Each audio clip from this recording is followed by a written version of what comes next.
On a vécu le Covid, puis la guerre en Ukraine, accroché à nos fils info. D'Internet au tirage papier, s'informer reste manifestement une priorité pour une majorité d'entre nous, y compris les jeunes. Et pourtant, on n'a pas confiance. On l'entend au Café du Commerce et sur les réseaux sociaux. Les enquêtes d'opinion le montrent aussi. Le crédit journalistique se porte mal. Pire, la haine contre les médias se banalise, elle est même devenue un outil politique, aux États-Unis évidemment, depuis Donald Trump, mais aussi en France, où les journalistes seraient des abrutis et des menteurs, selon Jean-Luc Mélenchon, les hommes et les femmes les plus détestés de France, pour l'ancien journaliste Éric Zemmour. En Suisse, c'est à peine mieux, l'UDC vient de lancer sa dernière initiative pour abaisser la redevance publique, et le Parlement s'apprête à durcir encore un cadre de loi déjà restrictif en défaveur des médias. Alors on va comprendre, Charles. Le journaliste est-il le diable ou au contraire celui par qui la lumière vient ? Qu'est-ce qui fait d'ailleurs sa valeur ajoutée aujourd'hui encore à ce journaliste face aux tweets et aux posts Facebook de ma voisine ? Et quels sont ses moyens pour bien faire son travail sur le terrain en Ukraine comme au sein des rédactions locales ? Eh bien, on en parle ce soir dans Le Point, avant de retrouver en fin d'émission Alexandre Kominek pour son point de vue sur la question, lui, évidemment, à grande valeur ajoutée. Bienvenue à toutes et tous sur Les Monts Bleus.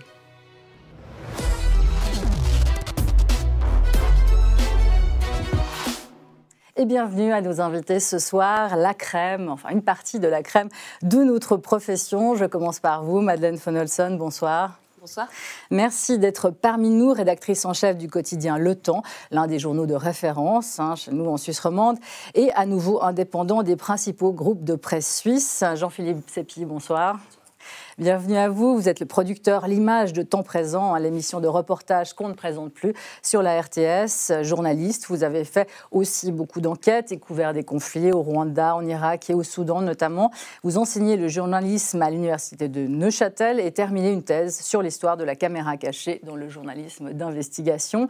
Sylvain Besson, bonsoir. Bonsoir.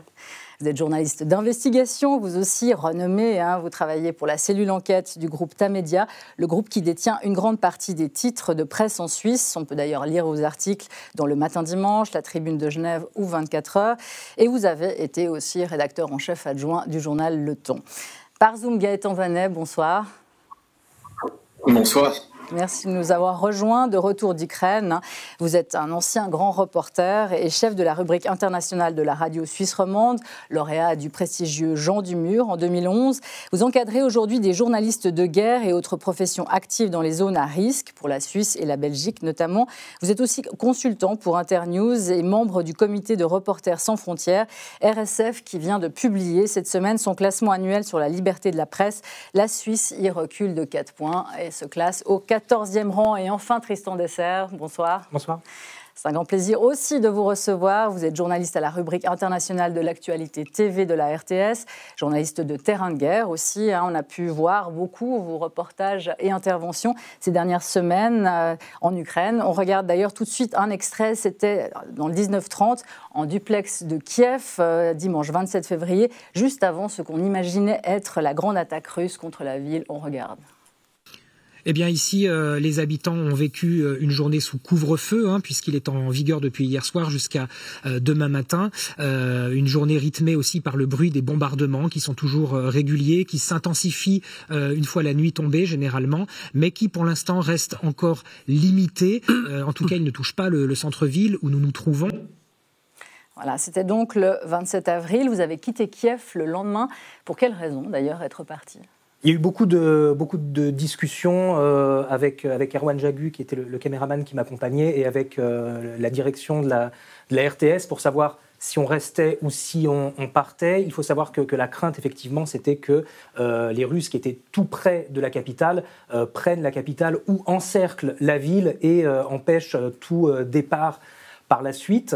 Et c'est vrai que de notre point de vue, c'était évidemment un crève-cœur, un déchirement de partir, parce que quand on est sur place, on a envie de couvrir cette actualité. Et puis il y avait aussi des questions sécuritaires qui se posaient, une politique qui est fixée par la direction de la RTS. Et finalement, ce qui a donné le signal du départ, c'est quand l'ambassade de Suisse et l'ambassadeur de Suisse a décidé de partir. C'était le lundi, donc le 28 février.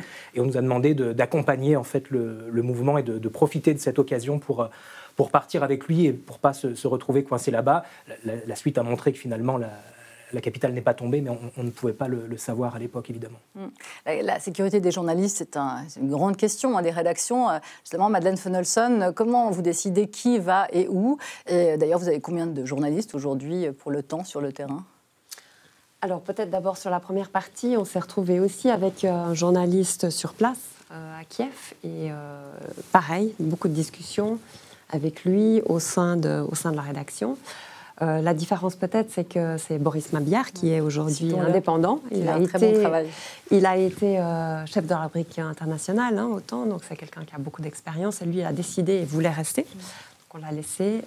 Mais bien sûr que c'est une discussion compliquée et une décision intense aussi, une décision compliquée et qu'on prend en pensant surtout à son expérience en fait et au fait que, eh bien, on se sentait à l'aise avec le fait que lui-même a déjà été aussi sur des terrains de guerre. Il a été en Afghanistan, en Syrie et qu'il nous garantissait qu'il allait prendre les mesures de sécurité. Voilà. Donc ça c'est pour la première partie. La deuxième partie, à peu près 80 journalistes dans la rédaction, donc une rédaction qui a une certaine taille mais qui reste petite par rapport à un conflit de cette ampleur. Donc on va travailler justement avec des gens indépendants ou alors certains journalistes qui partent en reportage, qui peuvent aller dans d'autres zones. Il y a les correspondants aussi qui sont pigistes, qui sont dans certaines capitales. Voilà, donc on essaye de constituer un réseau et de s'appuyer aussi bien sûr sur le travail des gens ici, qui vont solliciter des experts et qui vont rassembler les informations qui vont être complémentaires avec le travail de terrain qui reste indispensable, bien sûr. Ouais. Mais est-ce qu'on a suffisamment de gens, je vous pose la question à Jean-Philippe Lépine, est-ce qu'on a suffisamment de gens sur le terrain aujourd'hui? C'est vrai qu'il y a une grande guerre des images, pas seulement militaire, mais une guerre des images, une guerre de l'information. Et est-ce que les rédactions, justement, mettent suffisamment de journalistes sur le terrain pour faire face à cette avalanche d'images qui viennent d'ailleurs? Écoutez, je crois que chaque rédaction, dans le fond, s'engage un petit peu à la mesure de son mandat aussi. Si je prends l'exemple, ne serait-ce que de la Suisse romande, je trouve que c'est relativement luxueux d'avoir finalement un quotidien qui envoie quelqu'un, une chaîne de service public qui se paye finalement le luxe pour le téléspectateur, d'avoir à la fois des gens de l'actualité qui suivent au jour le jour. Et puis en ce qui concerne par exemple Temps Présent, eh bien, nous avons actuellement une équipe, une grosse équipe avec un réalisateur, une journaliste qui vont être rejoints par un caméraman et un preneur de son qui suivent les enquêteurs en matière de droits humains. Ça fait quand même pas mal de monde pour une petite région, je dois dire. Et puis, sans parler des dépêches d'agence, sans parler du travail qui est fait ici en amont, je pense en particulier à l'investigation, aux réactions de l'ambassade de Russie, aux réactions des Américains. Donc, je crois que le public roman, enfin moi je suis un indécrottable optimiste, je crois que le public roman a quand même de quoi se mettre pas mal de choses sous la dent. À cela s'ajoutent en effet toutes sortes de réseaux sociaux dont on dit pique-pendre, mais dont moi personnellement je pense qu'ils sont d'une extraordinaire utilité. Et je dois dire que jamais j'ai autant personnellement utilisé les réseaux sociaux que durant cette guerre. Donc je crois qu'on a beaucoup de gens sur le terrain et moi je préfère finalement dans ma fonction avoir des gens avec lesquels je peux être en communication permanente. Je suis assez surpris parfois de voir les chaînes d'information continue françaises, par exemple, qui ont cette espèce de flux continu de jeunes journalistes dont on ne sait pas très bien quel est leur background, dont on a un peu l'impression qu'ils découvrent la guerre. Et je préfère finalement piloter une équipe très expérimentée qui a déjà été sur le terrain, par exemple, qui a déjà été en Ukraine, qui rapporte quelque chose de fort, avec lesquels on peut discuter d'angles, des bons angles, que d'envoyer un espèce de feu roulant de jeunes journalistes qui donnent l'impression de restituer quelque chose de juste sur le terrain et qui parfois peuvent être un petit peu à côté de la plaque. Ouais. Donc pour résumer, je suis plus attaché à la qualité qu'à la quantité de gens qui partent. Oui, mais vous avez rapatrié, d'ailleurs Xavier Nicole, vous aviez votre reporter qui était sur le terrain à la frontière du Donbass, justement, quand la Russie a attaqué. On va juste regarder cet extrait qui est d'ailleurs assez spectaculaire, parce qu'on entend Xavier Nicole se réveille le matin sous les tirs de missiles. Et d'ailleurs, vous lui demandez avec les autorités de rentrer. On va juste regarder cet extrait et puis je vous fais intervenir après.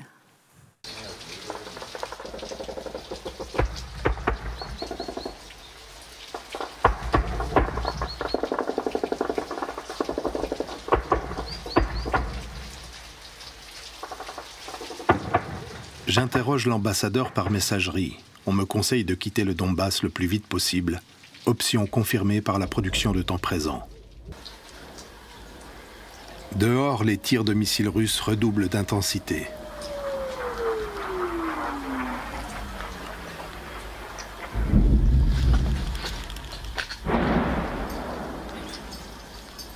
Un premier missile, suivi d'un deuxième, 10 secondes plus tard.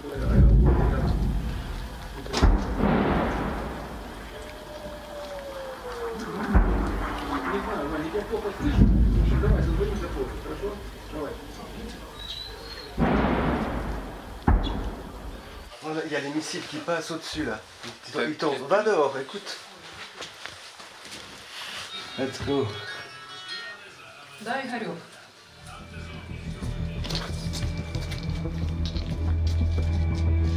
Nous devons quitter le couple de retraités sous les tirs de missiles Grad, tirés depuis l'autre rive de la rivière Kalmius, à moins d'1 kilomètre en territoire séparatiste. Vania et Valia ont décidé de rester dans leur maison. Je ne sais pas si je pourrai les revoir un jour.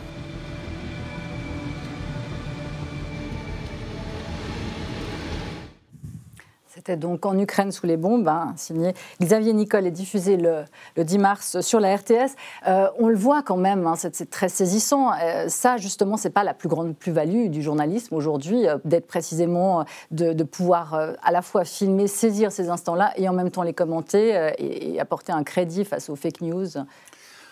Alors oui, moi je suis fier de travailler pour un média émotionnel et je trouve que ce qui se passe est considérable et d'entendre déjà ce son, de le restituer, c'est un travail qui fait partie de ce travail journalistique. Je pense qu'il y a différentes plus-values, elles sont complémentaires. Je pense que le travail que font tous mes collègues autour de cette table a sa valeur et que notre valeur à nous, magazine, c'est en particulier dans ce cas-là, c'est d'avoir anticipé. On a tous été pris de court autour de cette table et Xavier Nicolle, l'auteur de ce reportage, était parti très en amont en Ukraine. Il se trouvait sur la ligne de front, justement, à quelques kilomètres de Donetsk, c'est dit. Et l'intention était finalement qu'une équipe le rejoigne. Il était, si vous voulez, en reconnaissance. Qu'une équipe professionnelle le rejoigne, de caméramans, de preneurs de son. Et il se trouve qu'on était pris de court, comme beaucoup d'entre nous autour de cette table. Et les images que vous avez présentées là datent vraiment du 24 au matin. Et là, la décision, puisqu'on parlait d'une décision tout à l'heure, elle a été double. Elle a d'abord été restée dans ce petit village de Donetsk, où il se passait beaucoup de choses. Dans le fond, laisser le journaliste se faire enfermer dans ce lieu de front. Et là, compte tenu des informations qu'on avait, en effet, moi j'ai pris la décision, on en a parlé avec Xavier, qu'il fallait qu'il se rapatrie. Ensuite, sur la route du rapatriement, s'est posé la question de savoir s'il pouvait éventuellement descendre à Mariupol. À cette époque, Mariupol était encore safe, et on s'est dit, voilà, quel fantastique reportage de descente sur Mariupol. Finalement, on y a renoncé, et figurez-vous que l'argument qui a pesé dans la balance, ça a été que Xavier nous a dit, je ne peux pas faire ce reportage tout seul. Il était tout seul, il n'avait pas de caméraman, il avait juste un téléphone portable. Et pour nous, télévision, on a estimé, télévision de magazine, on a estimé qu'on ne pouvait pas faire un travail sérieux de laisser notre collaborateur tout seul à Mariupol avec un téléphone portable, qu'il était impossible qu'une équipe technique le rejoigne. Et dans le fond, ce sont à la fois des arguments sécuritaires et des arguments techniques qui ont fait qu'on a estimé qu'il fallait qu'il revienne sur Kiev. Mais un petit peu comme les militaires, on procède par étapes. Personnellement, je procède par étapes. On quitte le front, ensuite on fait le point. Il était à Zaporizhzhia. À Zaporizhzhia, on rediscute. À Zaporizhzhia, on remonte sur Kiev. À Kiev, on discute. Et c'est là où je crois que vous êtes partis ensemble, Tristan, avec Xavier. On s'est croisés. Il est parti un peu avant nous. Voilà. Et donc là, c'est amusant parce qu'à ce moment-là, il y a des histoires de matériel qui se discutent. On se remet des gilets pare-balles, on se remet des téléphones satellites, on décide au sein de la RTS qui va rester, qui part, est-ce qu'on fait du magazine, est-ce qu'on fait de l'actualité. Donc il y a tous ces éléments techniques aussi qui sont importants dans notre cas. Gaëtan Vanel, justement, est-ce qu'on a, à votre avis, suffisamment de ressources sur le terrain pour faire face aujourd'hui à cette guerre des images, à cette avalanche de fake news ? Avoir les ressources déjà sur le terrain est une première chose, si c'est possible. Après, se poser la question de toute façon, où est-ce que l'on peut placer ces différentes ressources. Et ce que disait Jean-Philippe Sepier était intéressant, c'est qu'effectivement, les risques sont loin d'être uniformes sur l'ensemble du pays. On a parfois tendance un peu à l'oublier, mais c'est quasiment quartier par quartier que l'analyse de risque doit se faire en fonction des positions des différents bataillons d'un côté ou de l'autre, de où sont les lignes de défense, de quel type d'arme est entré en fonction dans la zone dans laquelle on se trouve. On peut reculer sans nécessairement quitter les lieux, aller jusqu'à Kiev, mais ensuite pourquoi nécessairement quitter Kiev selon la situation stratégique? Une attaque au nord, mais il y a tout le flanc sud qui est libre pour éventuellement s'en aller. C'est tout des choses à analyser. Après, juste une petite parenthèse sur l'argument de l'ambassade évacue, donc on évacue.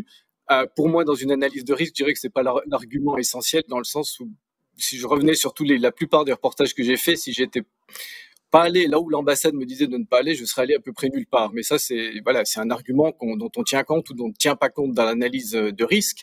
Mais donc, une fois qu'on a éventuellement les ressources, de toute façon, c'est où peuvent-elles aller? Là, on voit on parle quasiment uniquement côté ukrainien. Ça, normalement, on aimerait essayer en qualité de journaliste d'être aussi côté russe, mais ça demande une toute autre mise en œuvre, dans le sens où il faut passer par la Russie, il faudra demander des autorisations russes, où bien évidemment, quand on a un agresseur et un agressé, l'attitude des deux vis-à-vis des médias sera potentiellement, même très certainement complètement différente. Donc il y a tous ces éléments à prendre en compte, pour se dire il faut qu'on pousse des ressources, on doit avoir des ressources, il faut savoir ce que ces ressources peuvent faire sur le terrain. Mais par contre, je dirais d'un point de vue éditorial, si on parle des deux médias romans, on disait qu'on a le luxe d'avoir effectivement deux médias qui veulent une couverture internationale qui se veut de qualité et qui est de qualité, mais quand on décide d'avoir cette ligne éditoriale, de se vendre comme telle, il me semble moi indispensable, même si ça fait luxueux en termes de quantité pour une petite zone, de défendre cette ligne éditoriale et d'être présent autant que possible, en tenant compte évidemment de tous les critères dont Jean-Philippe Sépi a parlé. Mais dans une balance, il faut aussi se rappeler, effectivement, il y a une prise de risque, mais elle fait partie du métier. Elle fait partie du métier pour la personne qui est sur le terrain. On a d'ailleurs bien souligné aussi l'importance de l'expérience dans la discussion avec le journaliste. Mais c'est aussi, ça doit être dans l'ADN de ceux qui finalement prennent les décisions au niveau hiérarchique, qui doivent se rendre compte. On est dans un média qui se veut de qualité aussi sur la matière internationale. C'est notre responsabilité d'être aussi présent avec notre regard sur le terrain et ne pas que reposer sur le regard des autres médias ou des pigistes qui ne sont pas ceux avec lesquels on travaille habituellement, qui ont peut-être moins l'ADN de notre média dans le sang et dans le rapportage. Madeleine von Holtzheim, pas assez de journalistes sur le terrain. Non, une petite chose en complément, justement, ça c'est l'avantage de la presse écrite, je dirais, c'est que c'est plus léger. Vous parliez du matériel, de l'équipe, et donc Boris Mabière était seul. Et par contre, lorsqu'il est revenu, on a fait une rencontre avec des lecteurs. Il a parlé du bruit. C'est une des choses qu'on voit dans votre reportage et qu'il a décrit comme étant la plus marquante, la plus indescriptible aussi. Donc voilà, c'était une parenthèse pour dire qu'on a aussi cette complémentarité sur les formats, je pense. Sylvain Besson, justement, c'est vrai que d'avoir des gens, des yeux, des rugs, même des caméras ou en tout cas des plumes qui sont estampillées de journalistes, c'est pas justement aujourd'hui le grand avantage contre cette avalanche de fake news? Moi, déjà, je suis un peu sceptique sur le diagnostic de dire qu'il y a une avalanche de fake news. Oui, il y a eu des fausses informations, des fausses images qui ont été d'informations qui ne sont pas confirmées ou qui ne sont pas bien sûr, vérifiées. Mais je pense que ce qui est très nouveau dans cette guerre, c'est qu'on peut vraiment la suivre en direct par les réseaux sociaux. Alors, les réseaux sociaux, moi, je parle essentiellement de Twitter, où effectivement, comme Jean-Philippe Sépi, probablement, j'ai passé plusieurs heures par jour depuis le 24 février à regarder ça, parce qu'on a vraiment l'impression de pouvoir suivre les hostilités pratiquement directes avec des images extrêmement précises, alors qui sont fournies par des témoins, qui sont fournies par les belligérants, notamment les Ukrainiens, qui ont été vraiment très bons dans ce domaine-là, parce qu'ils diffusent énormément d'images. On a l'impression qu'on n'a pas, non, c'est plus quelques paires d'yeux qu'on a ou une télévision d'État qui diffuserait quelque chose. C'est vraiment des milliers de paires d'yeux qui sont en train d'observer tout le front et de diffuser des images de ce front. On a vu là-dedans qu'il y avait quelques fake news ou quelque chose non vérifié. Je prends un exemple qui est un exemple de ces 2 derniers jours. Il y a eu une annonce qui a été diffusée par les Ukrainiens, ou du côté ukrainien, on peut dire, d'un bateau russe qui avait été touché. C'est pas le Moskva qui, lui, a été touché et a coulé, mais un autre bateau qui s'appelle l'Admiral Makarov, où il a été dit, ce bateau a été touché, ça y est, 2e bateau coulé, vive l'Ukraine, etc. Et puis, aujourd'hui, quelques jours après, on s'aperçoit qu'en fait, on ne sait rien du tout sur ce bateau. Les images qui ont été diffusées ne sont pas du tout validées, c'est peut-être pas ça. Donc, il y a un vrai doute. Donc, oui, il y a un tri à faire. Moi, je trouve que quand même, le flux d'images qui parvient, en gros, est assez fiable, parce que souvent, il suffit quand même d'une analyse très sommaire pour voir si ces images tiennent la route ou pas. Ensuite, il faut se dire... L'analyse sommaire, comme on l'a fait? Alors, il s'agit déjà de savoir quand l'image a été prise. à travers notamment ces métadonnées, mais aussi toute une série d'autres paramètres, de dire la météo, ensuite de savoir où elle a été prise. Donc ça, on peut le retrouver aujourd'hui très précisément grâce à ce qu'on appelle l'Open Source Intelligence, donc l'OSINT, de dire cet obus qui tombe sur un char le long d'une haie, on a vu ces images 100 fois, mais en fait, en regardant ces images, on peut dire très précisément où se trouve ce champ, où se trouve cette haie. Et vous pouvez le faire, mais la plupart des gens qui voient ça... Moi, je ne le fais pas. Moi, je regarde ça comme un spectateur. J'observe simplement que sur la grande majorité des images qui nous parviennent, ces images sont authentiques. La fake news est plutôt une exception que la règle, et que ça change complètement la perception que vous pouvez avoir du front. C'est-à-dire que vous avez l'impression de tout pouvoir suivre presque en direct. Je prends un exemple aussi très récent, c'est ce qui se passe sur cette île aux serpents qui a été conquise par les Russes tout au début, avec ce fameuse réplique « bateau russe, va te faire voir ».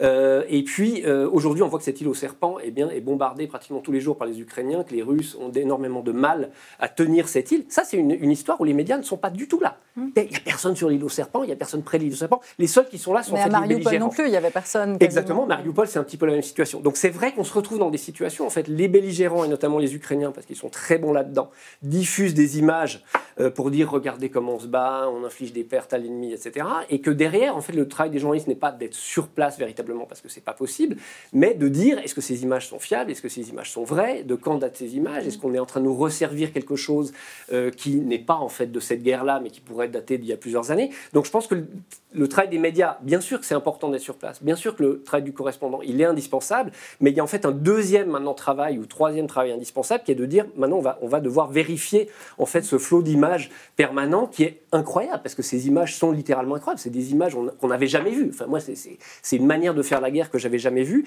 et c'est vrai que l'important maintenant, et on voit des médias émerger qui se consacrent à ça, c'est de pouvoir valider ces images, voire de les invalider, ce qu'on appelle débunker en anglais, ce qui est fait, et je crois que les réseaux sociaux globalement ont une certaine fiabilité. Le problème qu'on voit, et moi je l'observe très bien, c'est que très vite vous êtes pris dans une sorte de myopie, c'est-à-dire vous allez suivre certains comptes, puis ensuite on va vous proposer d'autres comptes, et vous allez arriver à une vision de la guerre qui va être très biaisé, c'est-à-dire que moi je suis principalement des comptes, on va dire pro-ukrainiens, et j'ai cette vision-là de la guerre. J'ai pas une vision égale de la guerre, j'ai pas une égalité de traitement des deux.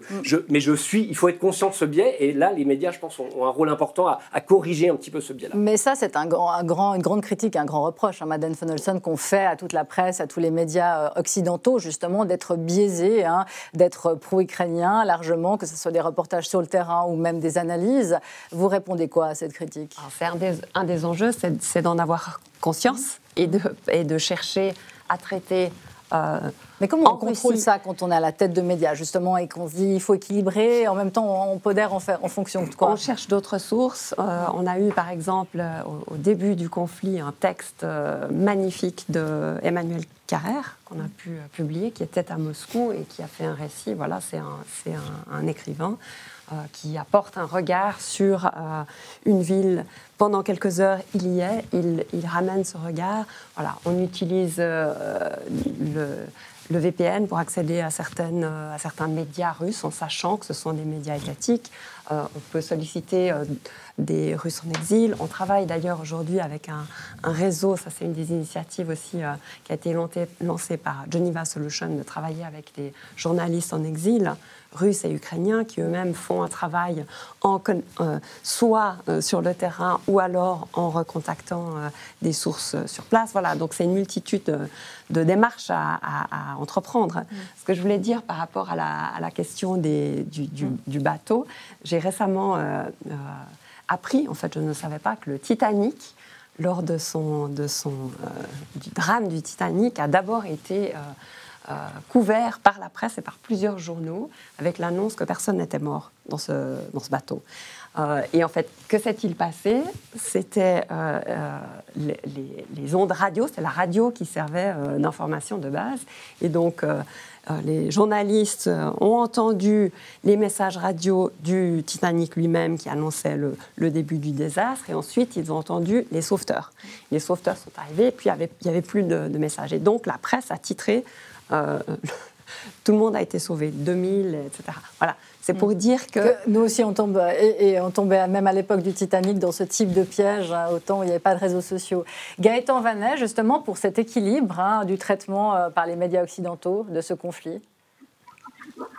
Bon, juste pour revenir sur les réseaux sociaux, déjà, quand on dit qu'ils sont globalement fiables, il faut juste rappeler que le réseau social n'est qu'un support et que d'abord, ensuite, c'est toute une série de sources qui postent. Donc, c'est aux sources qu'il faut s'intéresser pour savoir si on a affaire à quelqu'un de fiable ou non. Et là, Sylvain Besson parle de tout un travail. Effectivement, que les images fournies par les réseaux sociaux permettent de vérifier, d'analyser, de contre-vérifier, voir si elles sont fiables, justes ou pas. Mais après, il le disait d'ailleurs lui-même, c'est intéressant, il regarde surtout les sources pro-ukrainiennes, surtout, comme il dit, les Ukrainiens sont très bons en la matière et surtout, ils postent aussi beaucoup en anglais. Moi, je suis aussi beaucoup les posts qui viennent de Russie et on a évidemment une toute autre histoire. Donc, du coup, et parfois, qui utilisent les mêmes images. Donc, bien évidemment qu'en tant que professionnel, on va faire un travail de contextualisation, de vérification, etc., etc. Mais il faut bien se rappeler quand même que les réseaux sociaux, les tweets, les posts, etc., ne s'adressent pas aux médias d'abord, ils s'adressent directement à la population. Et c'est là qu'on voit justement une des particularités, même si les médias sociaux existent, les réseaux sociaux existent depuis longtemps, une des particularités de ce conflit, parce qu'on a deux pays qui sont quand même bons à la matière, l'un en propagande et l'autre à l'usage des médias sociaux. Les Ukrainiens sont très bons et leur président en est d'ailleurs lui-même un spécialiste, on avait fait son métier, sa boîte de production était très bonne dans la matière. Donc il y a un usage extrêmement bon de ces réseaux sociaux. Et c'est pour ça que moi je reste quand même beaucoup plus prudent que Sylvain Besson, parce que oui, pour nous c'est une source géniale, mais quand on voit l'effet sur le terrain de ces informations qui circulent très vite, en masse, en répétition, et de sources qui les utilisent, elles sont peut-être pas fausses, mais simplement il faut bien penser que les gens qui postent finalement aujourd'hui sont des parties au conflit, parce que tout Ukrainien, malgré lui peut-être, est partie prenante à un conflit.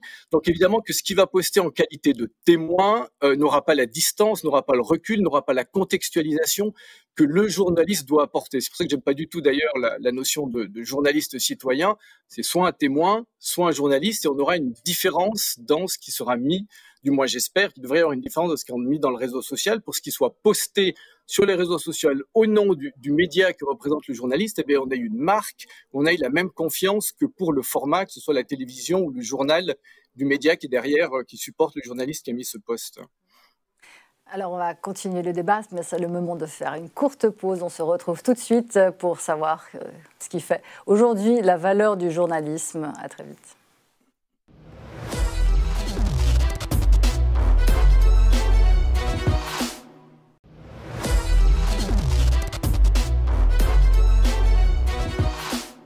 Le point de retour, qu'est-ce qui fait encore la valeur du journalisme aujourd'hui face à la pression des réseaux sociaux notamment? À quoi sert-on encore? Eh bien, on continue la discussion avant de retrouver Alexandre Kominek qui a forte valeur ajoutée. Lui, ce sera en fin d'émission.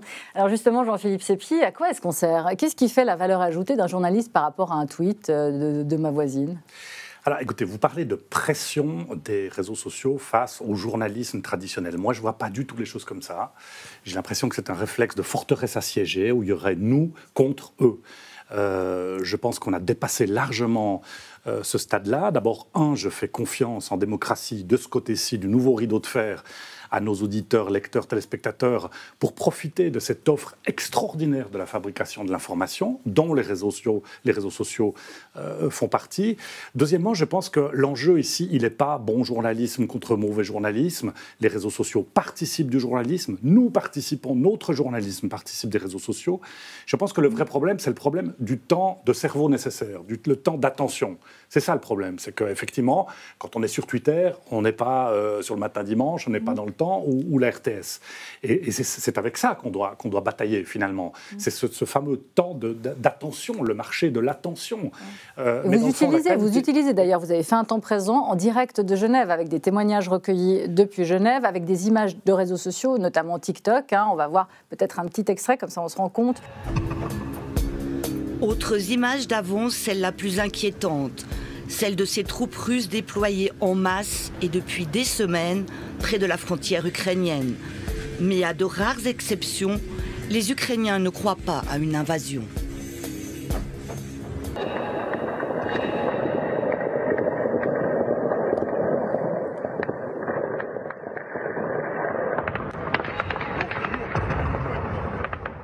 C'était donc un temps présent qui a été diffusé 14 jours en enfer, qui a été diffusé le 24 mars, réalisé par une équipe chevronnée, Marie Abbé et Yannick Tenay, à base justement d'images, notamment de TikTok. Oui, alors de TikTok, d'images disponibles évidemment sur les réseaux sociaux, comme l'a dit mon collègue, vérifiées, géolocalisées. Nous avons donc mis sur pied une équipe qui était, disons, dont la capacité était de constituer une banque de données de vidéos relevantes pour le récit. Mais surtout, ce que montre peut-être pas l'extrait, c'est que nous avons travaillé avec des Ukrainiens sur place, des gens qui vivaient cette guerre, équipés de leur téléphone portable, qui ont fait une sorte de journal de bord sur place. Les interviews ont été faites par Zoom. Et donc, nous avons pu constituer un récit à travers 6 ou 7 personnages. Et ce récit a quasiment été constitué uniquement, il a été délégué, si je veux bien dire. C'est-à-dire, c'était presque du journalisme délégué. Le rôle des journalistes en rédaction a été de dénicher les images, de les vérifier, de les géolocaliser, de dénicher un certain nombre d'interlocuteurs qui vivaient chacun des vies importantes pour le reportage. Un exemple, c'est un Suisse d'origine étrangère qui va rechercher sa femme et son bébé en Ukraine. Il nous fait son journal de bord avec son téléphone portable. On a pu suivre jusqu'au moment où il a retrouvé son épouse et il l'a exfiltré sous les bombes avec son bébé, n'est-ce pas? Mais et alors, dans le fond, le travail qu'a fait l'équipe... Comment on sert, nous, là-dedans, justement, si alors, on peut disposer? Mais la question, ce n'est pas une question, dans le fond, d'orgueil, de savoir si on sert à quelque chose ou pas. En ce qui me concerne, c'est que nous avons pu faire un reportage touchant, émouvant, qui a touché les gens, qui est important, qui a permis, quelqu'un a dit tout à l'heure qu'au jour d'aujourd'hui, il y a quelque chose comme 4 ou 5 milliards d'usagers de téléphones mobiles sur la planète. Ça veut dire que quasiment chaque mètre carré est filmé. Et moi, ce qui m'importe, c'est qu'est-ce qui sort de tout ça. Et le rôle du journaliste, c'est de mettre cela en musique, c'est de le vérifier, c'est de lui donner un sens, c'est de lui donner une pertinence et d'aller chercher le matériel, exactement comme quand on fait une investigation, on va chercher des documents, on fait parler des documents. Eh bien, pour moi, ça, ce sont des documents audiovisuels, en particulier d'une force extraordinaire, d'une émotion extraordinaire. Et tout ça peut encore se surajouter avec, par exemple, en investigation, l'affaire de Boutcha, le rôle du satellite, de l'analyse satellite, n'est-ce pas? Donc le massacre, effectivement. Voilà, les journalistes du New York Times n'ont pas bougé de leur chaise de New York pour apporter une information extraordinaire sur Boutcha, qui ensuite est un objet de débat. Je veux dire, ce qu'ils ont amené n'est pas discutable. Ces cadavres étaient bien là, ils ont pu géolocaliser les images, ils ont retrouvé les images. D'ailleurs, j'apprends que ça ne coûte pas cher du tout, des images satellites. Ensuite, ça a valeur de débat, et puis ensuite, aux enquêteurs de faire leur boulot, les enquêteurs des Nations Unies ou autres.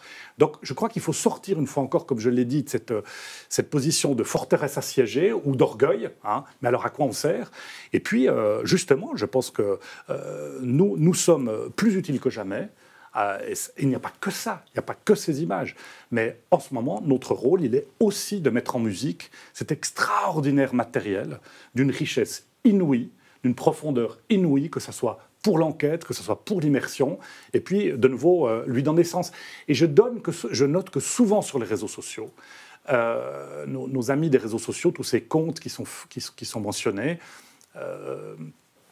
vont peut-être travailler sur une information, la mettre en question. Vous allez avoir assez rapidement des spécialistes d'OSINT qui vont démentir cette information, la débunker, comme on l'a dit tout à l'heure. Et puis, très souvent, il y a beaucoup de disciplines. C'est-à-dire qu'on attend qu'un grand média, finalement, les vérifie pour lui donner ce cachet d'authenticité. Et que, dans le fond, sur cette guerre, c'est assez respecté. C'est assez le ton, je trouve, sur Twitter en particulier. Donc, on voit que les grands médias ont vraiment encore cette espèce de position d'arbitre final, ou finalement de caution, parce qu'on sait qu'en amont, les grands médias aussi ont commencé à mettre en place leurs propres cellules OSINT, leurs propres cellules de vérification. Et quand même, quand c'est signé BBC, quand c'est signé New York Times, quand c'est signé Le Temps ou d'autres, eh bien, ça a valeur de caution. Et vous savez, il se passe des choses dans nos rédactions. On n'est pas juste là à regarder passer les réseaux sociaux. On les a anticipés et on travaille avec les réseaux sociaux, pour le mieux, pour cette fabrication de l'information. Gaëtan Vanet, je vois réagir. J'aimerais juste mentionner quelque chose. Toutes ces questions, elles se sont posées pour les plus anciens autour de cette table au moment de Timisoara et de la guerre d'Irak, au début des années 90. On a comparé beaucoup Bouchra, justement. Voilà. On parlait de la perte de crédibilité, de la perte de confiance. La télévision française n'a jamais été aussi au plus bas dans les enquêtes d'opinion à l'époque. C'était mesuré. On a fait notre analyse, on a fait notre autocritique.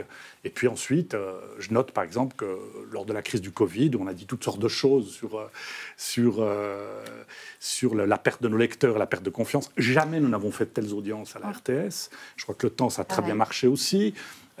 C'est ça le paradoxe, c'est qu'à la fois... La montée de Trump a permis une explosion des abonnements du New York Times. Donc il faut faire confiance à nos démocraties, il faut faire confiance à nos lecteurs. On va y venir justement à cette question plus générale. J'aimerais juste entendre Gaëtan Vannet réagir justement à vos propos de besoin ou pas de journalistes sur le terrain et vérificateurs. Ah, on a perdu Gaëtan Vannet. Donc en attendant de le retrouver, justement on va rester là-dessus parce qu'effectivement aujourd'hui, Madeleine Fenelson, ces attaques, c'est pas que les réseaux sociaux, notamment les politiques. Alors je l'ai cité en introduction, en France, Jean-Luc Mélenchon, un Éric Zemmour, en Suisse l'UDC, matraque sur les médias. C'est même devenu un argument, un outil politique. Ça, on réagit comment quand on est média ? Je pense il ne faut pas oublier que c'est aussi une des missions de la presse, des médias, d'aller chercher des sujets, d'aller faire de l'investigation, des sujets qui vont déranger des gens au pouvoir, que ce soit au niveau politique ou dans des entreprises économiques et autres. Et donc, c'est bien la preuve, en effet, que la démocratie fonctionne, si on peut le faire, si on peut sortir des enquêtes qui ont un impact, qui vont changer les choses. Mais est-ce qu'on résiste réellement ? Parce que, par exemple, alors c'était un peu moins le cas en Suisse, encore que dans le cas d'un Éric Zemmour, et aujourd'hui peut-être d'un Jean-Luc Mélenchon, pour parler de la présidentielle qui vient de se dérouler, justement, les médias, ils ont beau être attaqués par ces deux personnages, on en a fait des buzz, parce que comment est-ce qu'on résiste aussi à ce besoin de faire le buzz si le voisin a traité, nous aussi, etc., alors que ce sont finalement des gens qui attaquent les médias en premier lieu ? On résiste en faisant ce travail éditorial, cette discussion que mentionnait Jean-Philippe Sépi autour de la table. On n'est pas toujours du même avis. On va aborder cette question. Est-ce qu'on donne la parole à Éric Zemmour ? À quel moment ? Avant qu'il soit candidat ou après ? S'il vient à Genève, est-ce que c'est un phénomène en tant que tel, etc. Donc on parle de ça. Et puis en effet, c'est le rôle de la rédaction en chef de résister à ces pressions ou à ces attaques qui peuvent venir pour que les journalistes puissent faire leur travail dans de bonnes conditions, le travail d'investigation par exemple. Et puis ensuite, c'est à, je dirais, tous les médias de faire la démonstration que le travail est de qualité, qu'il a un sens, en allant jusqu'au bout lorsque c'est nécessaire pour démontrer certains dysfonctionnements par exemple, ou bien une mauvaise utilisation d'argent public, ou d'autres situations qui doivent être mises en lumière. Alors, on rembobine un tout petit peu. On a retrouvé Gaëtan Vannet qui voulait réagir justement. Besoin ou pas de journalistes vérificateurs et sur le terrain. C'est à vous, Gaëtan. Oui, simplement, je voulais mentionner, lié aux réseaux sociaux, finalement, déjà, il y a parfois une confusion technique. C'est quand on parle de réseaux sociaux, en fait, c'est qu'un support et c'est pas le contenu. Donc ensuite, comme les médias ont réussi à s'adapter à l'arrivée de la radio, de la télé, des médias sociaux, c'est pareil, il s'agit de gérer le métier dans ce nouveau support. Et le métier, fondamentalement, pour moi, n'a pas du tout changé. Il s'agit d'aller chercher l'information, quel que soit le type de source, qu'elle soit digitale ou qu'elle soit de terrain. Il s'agit de la vérifier, de la contextualiser et de la publier. Et là où on parle parfois justement des anciens médias, de ceux qui existaient sur l'écrit, la télé, etc. Mais là où elles ont un atout, c'est qu'en utilisant ce nouveau support comme il se doit, c'est leur marque, c'est ce que disait finalement Jean-Philippe Sépi, c'est leur marque qui fait la crédibilité. Et si on garde simplement cette logique, en évitant par contre, c'est peut-être un peu le piège qu'on a vécu à un moment donné, c'est qu'on a voulu aller aussi vite que vont les réseaux sociaux quand c'est un citoyen ou un témoin qui poste, et on a oublié justement le cœur de notre profession qui était la vérification, la contextualisation avant de publier l'information. Donc c'est à la fois une notion technique, économique et professionnelle, mais si on analyse sous ces trois aspects, finalement, fondamentalement, le métier ne change pas, et c'est en tenant strictement à notre métier que finalement on passe cette étape ou cet écueil qu'on a l'impression d'être que sont les réseaux sociaux. Et pour rejoindre la discussion que vous aviez à l'instant, désolé pour la coupure, et c'est aussi en tenant ça, en gardant ce métier, en faisant l'investigation qui ne se font pas dans l'information rapide qu'on a davantage sur les réseaux sociaux, et en faisant aussi l'investigation sur le terrain, aussi notamment justement pour revenir aux zones de guerre, et c'est pour ça qu'il faut y aller et qu'il faut pousser aussi loin que possible, et ben c'est aussi là qu'on garde cette crédibilité qui est liée à notre marque, à la marque de médias, peut-être de médias au lieu de dire de vieux médias, de médias historiques, ce qui fait que la marque est installée dans le paysage et a la confiance qu'elle a. Tristan Dessert, vous vouliez réagir ? Oui, ce qu'il faut distinguer aussi finalement, plus que est-ce que c'est un média traditionnel, un réseau social, etc., c'est ce qui relève du fait objectif, tangible, vérifié, et quelle que soit sa provenance. Et nous, journalistes, on est là avant tout pour donner les faits.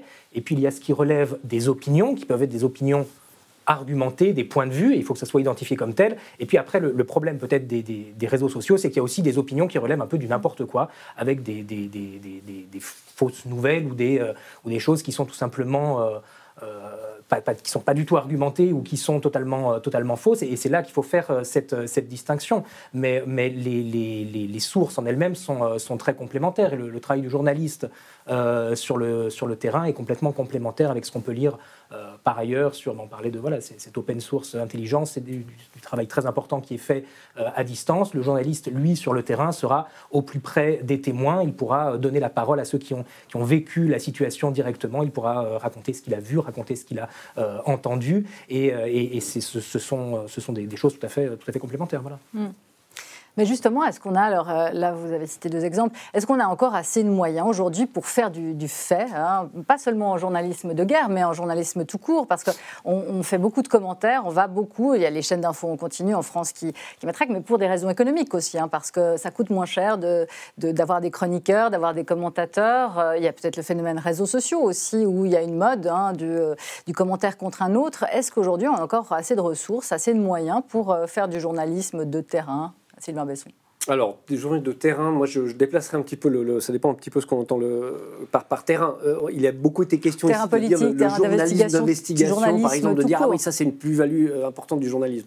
À l'opposé aux commentaires, disons. Alors, nous par exemple, si je prends l'exemple de la guerre en Ukraine, c'est vrai qu'il y a la première ligne, on en disait avec les réseaux sociaux, avec ces images quasiment directes ou très rapides qui montrent les combats. Il y a les journalistes comme Tristan Dessert et d'autres qui sont sur place, qui interrogent les gens, qui viennent un peu pour dire mais en fait qu'est-ce qui s'est passé au-delà de juste une explosion ou une image de ville détruite, mais comment les gens vivent réellement ça. Et puis nous, on est, j'allais dire, un peu en 3e ou voire en 4e ligne, où par exemple on s'intéresse à l'impact des sanctions en Suisse, ou de dire où est-ce que sont cachés ces fameux argents des oligarques, qui sont touchés par les sanctions, qui sont cachés ici. On sait très bien qu'ils avaient toutes sortes. Et là, ça va demander un travail beaucoup plus, on va dire, un petit peu lent.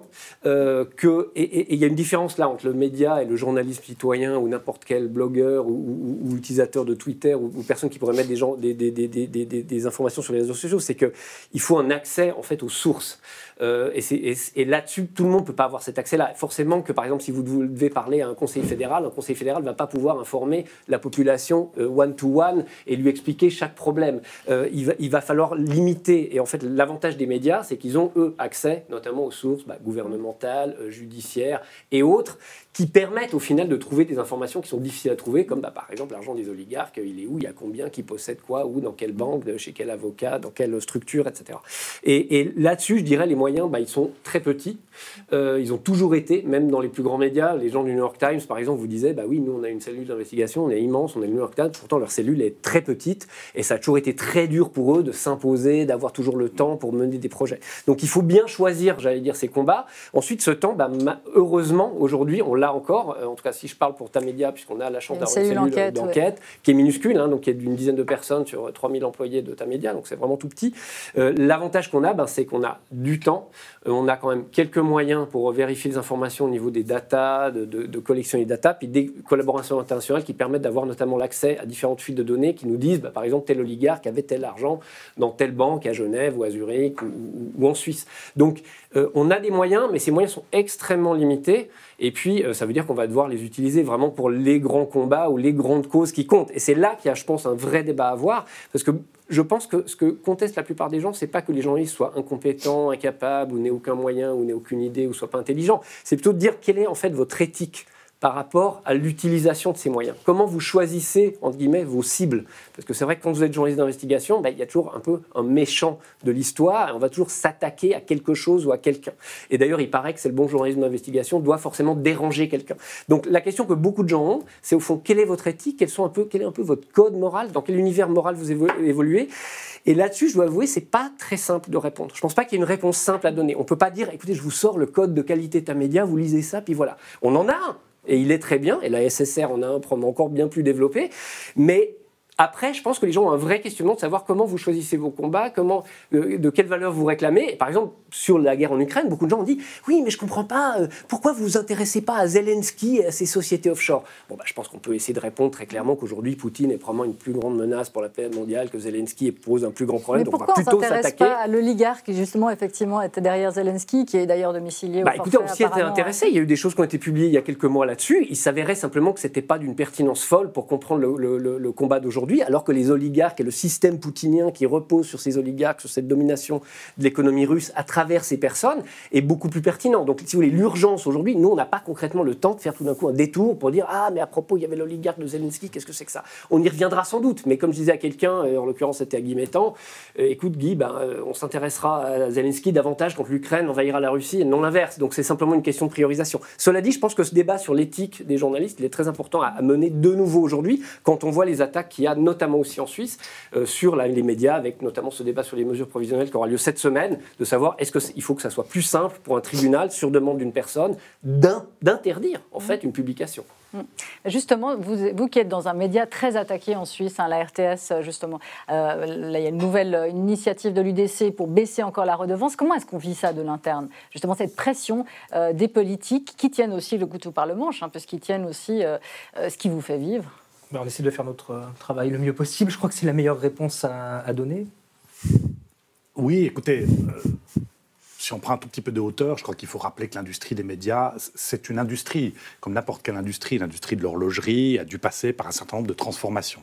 Je pense que notre industrie, qu'elle soit du service public ou du privé, est en train de vivre une transformation fondamentale qui a commencé il y a plusieurs années, qui va continuer durant plusieurs années. Avec ses bonnes et ses mauvaises nouvelles. Certains sont emportés par ces transformations, d'autres, les plus grands, qui s'y sont pris beaucoup plus tôt, comme on a cité le New York Times ici, mais d'autres, je pense à Mediapart, je pense, je l'espère, à ID ou d'autres, sont en train de découvrir que le numérique, entre autres ces transformations, leur amène de nouvelles sources de croissance. Je crois savoir que le New York Times, par exemple, commence à gagner plus d'argent que quand il n'avait qu'une édition papier. Ça a contraint des grands journaux à se mettre à la vidéo, on l'a dit ici. Donc, pour ce qui est de la RTS, comment je vois les choses à mon modeste niveau, si vous voulez, nous sommes au cœur de ces discussions. Il y a à la fois une discussion sur la légitimité du service public, qui doit demeurer, qui doit rester, et puis il y a une discussion sur le modèle d'affaires. Pour exemple, dans le cas de Temps Présent, par exemple, c'est très intéressant parce que nous avons de moins en moins de téléspectateurs, si vous voulez, qui nous regardent à l'antenne, en tête de pipe, chaque soir à 20h10, en termes de part de marché, c'est-à-dire sur tous les gens qui regardent la télévision ce soir-là, nous avons les mêmes parts de marché que nous avions il y a 10 ans ou 15 ans. Ce sont des parts de marché très importantes.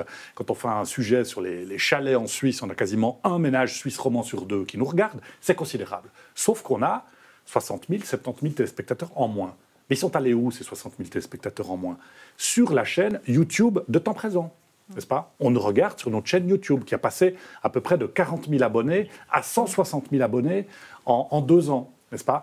Donc ça, c'est extraordinairement excitant. Imaginez par exemple qu'on a une vidéo sur les guerrières du Donbass qu'on a tournée en 2019 qui aujourd'hui a été vue par 1,7 million d'internautes. Nous, petite émission, Temps Présent à Genève, 1,7... Non mais, à l'échelle de la Suisse romande, c'est considérable. 1,7 million de gens sur cette planète ont regardé ce 26 minutes qu'a fait d'ailleurs Xavier Nicole. Donc, si vous voulez, moi, je suis partagé. Cette phase de transition, elle est, comme toutes les phases de transition, elle est incroyablement vertigineuse. Certains y perdent des plumes. On va certainement y perdre des plumes également. La RTS, il faut qu'on défende ces positions-là. Puis en même temps, je pense que c'est une période extraordinairement excitante sur laquelle on a beaucoup de cartes à jouer. Et je me réjouis de ces prochaines années, bien sûr. Ça va être très difficile et les débats à l'interne, je peux vous dire, sont douloureux. Une émission comme la mienne a perdu quasiment 20% de son budget. 20%, c'est considérable. Parce que les ressources ne sont pas extensibles et que ces ressources, si on veut développer le numérique, il faut qu'une partie de ces ressources aille ailleurs. Donc c'est très douloureux pour tout le monde, évidemment. Mais il faut y croire parce que je crois que ce que nous vendons a une immense valeur, c'est un journalisme de qualité. Alors, on va devoir bientôt conclure, mais justement, je vais vous demander à tous de terminer sur qu'est-ce que c'est qu'un bon média et un bon journaliste aujourd'hui, assez brièvement, parce qu'il nous reste très peu de temps. Je commence par vous, Madeleine Funnelson. Alors, un bon média, c'est un média qui apporte une information de qualité, pertinente, avec une valeur ajoutée à ses lecteurs ou à ses téléspectateurs, et qui leur permet de se faire une opinion, qui leur permet d'être citoyens, de prendre des décisions dans leur vie. Ah, c'est quelques mots, voilà. Quelques mots. Gaëtan Vanet, qu'est-ce qui fait un bon média, un bon journaliste et une valeur ajoutée aujourd'hui? S'il fallait vraiment faire court, je dirais que c'est un média, c'est celui qui apporte des informations justes et d'intérêt public. Et le bon journaliste, c'est aussi celui qui permet de donner ces informations justes et d'intérêt public. Mais c'est vraiment très court. Oui, c'est très court. Merci Tristan Dessert. Je dirais que c'est aussi un média qui surprend, je souscris à tout ce qui a été dit, mais qui peut étonner son audience, leur dire « vous pensiez que telle ou telle chose », eh bien, la réalité est un peu différente en fait. Et c'est un travail qu'il faut continuer à faire avec évidemment des faits, des enquêtes, des reportages. Sylvain Besson. C'est un média simplement fiable, déjà, et puis, j'allais dire, intéressant, donc oui, dans le sens surprenant, mais simplement pertinent, c'est-à-dire qu'il parle des choses qui sont peut-être vraiment importantes et qui intéressent les gens, et qui ne se perdent pas dans des faux débats, on va dire. Jean-Philippe, et puis on considérera que oui. Alors moi, je suis d'accord avec tout ce qui était dit à cette table, mais je vais prendre le contre-pied. Je vais dire que pour moi, un bon média, il est composé de bons journalistes. Et ça veut dire quoi aujourd'hui des bons journalistes? Ce sont des journalistes dont on sent, dans le téléspectateur, le lecteur, l'auditeur, l'internaute, sent qu'ils aiment ce métier, qu'ils font passer une passion.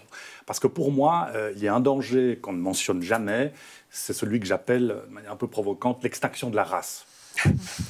Et face aux pressions que nous subissons, c'est vrai, économiques, légales, etc., c'est pas facile d'être un Sylvain Besson, de faire de l'investigation. C'est pas facile d'être rédacteur en chef, producteur d'une émission ou grand reporter.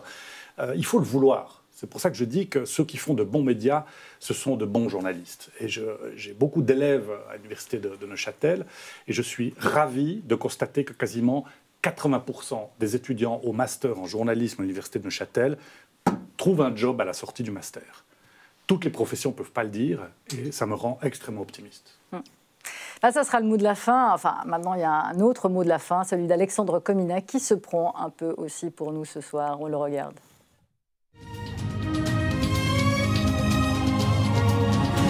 Mesdames et messieurs, bonsoir. Licencié, c'est ce qu'il m'est arrivé ce matin. Effectivement, après avoir mis la main au cul de Monique, j'ai été convoqué par la direction. Ayant déjà reçu un blâme dans le passé pour propos jugés sexistes, je risque de finir en prison. Cette garce de Monique n'a décidément aucun humour. Une vendeuse chez Zara m'a demandé aujourd'hui si je payais par carte bleue alors que nous sommes en Suisse. Non mais allô, quoi dirait la reine d'Annemasse. Ces frousses commencent sincèrement à me casser les couilles. Restons en France, vous ne me l'avez pas demandé, mais je vais vous donner mon avis. Je pense que Brigitte Macron est un homme. Guerre en Ukraine. Selon des sources vérifiées par mes propres yeux, le président Zelensky serait un reptile télécommandé par l'État d'Israël. Culture, j'ai enfin vu le film Forrest Gump et j'ai trouvé que c'était de la grosse merde. Enfin, sport, 35 minutes, c'est le temps que j'ai mis pour courir mes 5 km ce matin. J'ai fait part de ce résultat sur les réseaux sociaux, accompagné du petit hashtag No Pain, No Gain. Et voilà, c'est la fin de ce journal. C'était le JT de Monsieur et Madame Tout-le-Monde, le journal auquel vous auriez droit chaque soir si l'on n'avait pas de vrais journalistes. Me reste plus qu'à vous souhaiter une excellente soirée. Tout de suite, la météo de ma femme et à 21h, le film de mes vacances.